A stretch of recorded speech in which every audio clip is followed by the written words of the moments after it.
Good morning mga kababayan. Ito na naman ako sa aking kusina. Gumagawa po ako ng soup. Nagluluto ako ng soup. Ipapakita ko po sa inyo kung anong soup yung niluluto.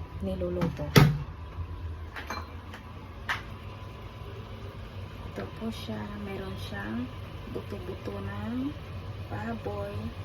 At saka meron siyang kamatis, luya, carrot, at potato, and onion. Yun po, nilagyan ko lang siya ng paminta at asin. Masarap po ito. At healthy. Very healthy. Kayo po, ano pong soup yung niluto nyo ngayon kasi it's raining. So, masarap po umigop ng sabaw. And, siguraduhin natin yung healthy lagi yung kinakain natin para mapalayo tayo sa anumang sakit.